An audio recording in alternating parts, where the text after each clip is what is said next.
ne-choice ka-Adam no-Eva ukuthi umuntu vele, so Adam no-Eva isono sabo nawe isakho. Ungafani nezizukulwane zakho, your grandfathers and your grandmothers and your great ancestors. Ungafani nabo. uJesu Kristu wayijika yonke leyo nto leyo. Wathi le nto leyo ibelonga kuwena. Ukuthi uyamukela yini? Uyamukela yini? Uyavuma yini ukuthi wakufela esiphambanweni? How easy le nto leyo is. Ngokuthi bese fika yena uyakwazi ukwenza njani, uyakwazi ukuhlala. Into enkulu uma akwazi ukuhlala because kuba khona neighbor. Kube khona umakhelwane. uNkulunkulu akathandi ukuba nomakhelwane ngoba namakhaya is a very jealous God. But umhlaba is torn apart.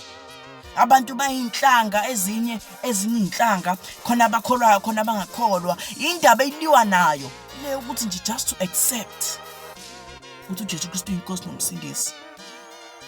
Ingoba it is not just to accept, it is the alignment necebo kaNkulunkulu. Khona aba aligned with lona, khona abangekho aligned with lona. So when you think ukuthi it's difficult with just accepting ukuthi khona inkosi eyafika yazofela izono zethu sonke. Yini enzima ngalokho? Yini embi futhi ngalokho? Futhi ayenza ukuthi uvele ucasuke. Hayi, ayenzekanga le nto leyo. Yini engamenza umuntu acasuke? Oh, people are not aligned with icebo kaNkulunkulu. Because if you see it ukuthi uhlulwa nje ukuvuma nje ukuthi uJesu Kristu inkosi nomsindisi ngenhliziyo nangomlomo, just ukuvuma nje. How is that difficult? Oh,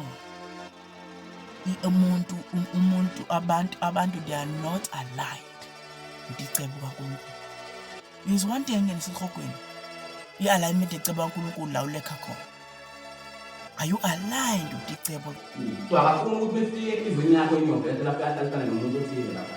Akafuna ukuthi befike lapho ehlizweni yakho bana nabamuntu lapho yahlalisane nezinto ezithize. You want to be there alone. All alone dominate ihliziyo yakho yedwa. Haleluya bazalwane bami. So akafune lutho ezoba khona within wena ezokwazi ukuthi ihlale nayo. Ngiyayibona lento le.